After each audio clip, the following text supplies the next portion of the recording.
Halo teman-teman, di sini saya akan mempresentasikan atau menjelaskan tugas individu milik saya, yaitu tentang analisis isu kontemporer di lembaga instansi tempat saya bertugas. Sebelumnya, perkenalkan, nama saya adalah Agus Setiawan. Saya peserta pelatihan desa CPNS tahun 2021, angkatan 28, kelompok 4, nomor daftar hadir 37. Yang pertama adalah tentang identifikasi isu. Nah, pemerintah Kabupaten Kapuas, Kalimantan Tengah mulai melakukan pembelajaran tatap muka terbatas atau yang disingkat dengan PTMT untuk pendidikan PAUD hingga pendidikan SMA.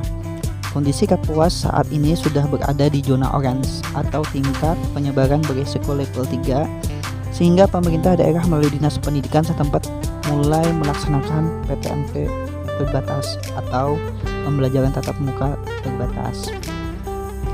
Nah, adapun berdasarkan hasil pengamatan yang telah saya lakukan di lapangan atau di tempat tugas saya, yakni di SMP Negeri 2 Timpah, pada saat PTM terbatas dalam situasi pandemi COVID-19, setelah diidentifikasi terdapat beberapa isu, di antaranya itu tingkat kehadiran peserta didik yang rendah saat pembelajaran, motivasi belajar peserta didik yang rendah, kemudian banyak peserta didik yang mengalami kesulitan saat pembelajaran secara daring atau pembelajaran dalam jaringan. Nah, adapun sini teknik isu yang digunakan yaitu teknik analisis isu. Yang saya gunakan adalah analisis isu instansi. Ini adalah teknik lapisan isu USG. Nah, analisis USG ini mempertimbangkan tingkat kepentingan, keseriusan, dan perkembangan setiap variabel dengan memberi rentang skor antara 1 hingga 5. Nah, yang pertama adalah urgensi, yaitu dilihat dari tersedianya waktu mendesak atau tidak masalah tersebut diselesaikan. Kemudian yang kedua adalah seriousness, yaitu melihat dampak masalah tersebut terhadap produktivitas kerja, pengaruh terhadap keberhasilan, membahayakan sistem atau tidak, dan sebagainya. Yang berikutnya adalah growth, yaitu apakah masalah tersebut berkembang sedemikian rupa sehingga sulit dicegah. Nah, ini ada tabel di sampingnya, yaitu tabel penerapan uji USG dengan skala Likert. Berikutnya adalah teknik analisis isu yang digunakan.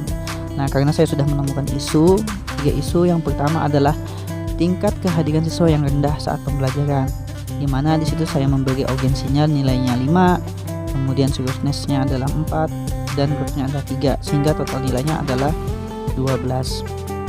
Kemudian yang kedua adalah motivasi belajar siswa rendah, memberi nilai skor urgensinya adalah 5, seriousness-nya 5, dan growth-nya adalah 4, sehingga total nilainya adalah 14. Kemudian yang ketiga adalah banyaknya peserta didik mengalami kesulitan saat pembelajaran secara daring atau pembelajaran dalam jaringan. Memberikan user kepada nilainya, rentang nilainya itu 4, dan 3, hingga totalnya adalah 11. Nah, setelah dilakukan matriks USG ini, ternyata nilai tertinggi yaitu berada pada nomor 2, yaitu motivasi belajar peserta didik rendah. Nah, maka berdasarkan hasil USG inilah telah ditetapkan satu isu prioritas yang akan dibahas penulis, yaitu tentang motivasi belajar peserta didik rendah di SMPN 2 Timpah pada masa pandemi COVID-19. Nah, dampak jika isu tersebut tidak diselesaikan. Dampak dari isu tersebut yakni jika tidak segera diselesaikan, maka proses pembelajaran akan terhambat dan tujuan dari pembelajaran tidak akan tercapai. Selain itu, hal ini juga akan mempengaruhi hasil belajar peserta didik yang dikhawatirkan akan mendapatkan hasil yang kurang bagus. Oleh karena itu, isu ini diangkat untuk dibahas dan dianalisis penyebabnya serta diupayakan untuk dicari solusinya.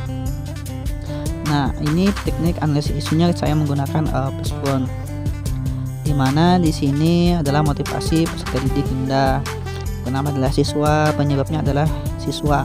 Nah, konsentrasi belajarnya kurang, terus daya tangkap yang setiap siswa itu berbeda, latar belakang peserta didik itu beragam, kemudian metode pembelajaran kurang yang menarik, dan waktu belajarnya terbatas. Kemudian dari organisasi guru juga strategi pembelajarannya monoton, jabatan merangkap, kemudian mengampu lebih dari satu mapel, waktu mengajar terbatas. Kemudian dari segi fasilitas, alat peraga tidak ada, media pembelajaran tidak memadai. Yang ketiga adalah tidak ada tenaga listrik atau PLN. Kemudian berdasarkan kurikulumnya, alokasi tidak seimbang, kurikulum kadang disederhanakan. Yang ketiga yaitu perangkat pembelajaran kurang lengkap. Nah, di sini akan mempengaruhi motivasi belajar peserta didik rendah. Nah, adapun solusi, gagasan solusi yang saya tawarkan dan kemungkinan akan menyelesaikan isu tersebut.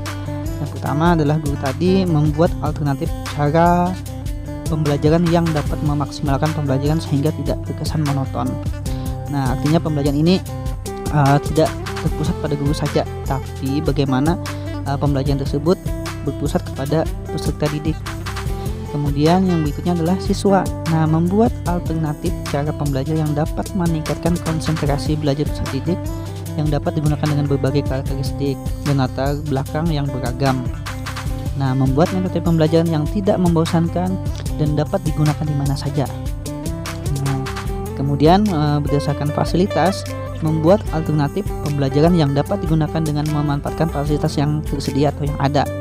Jadi kita memanfaatkan fasilitas yang ada di sekolah. Bagaimana seorang pendidik itu menginovasikan fasilitas, memberdayakan fasilitas yang tersedia yang ada di sekitar lingkungan atau di lingkungan sekolah.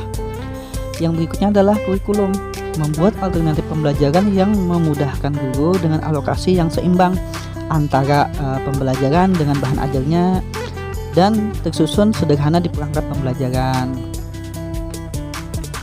Nah, demikian presentasi dari analisis isu kontemporer di instansi.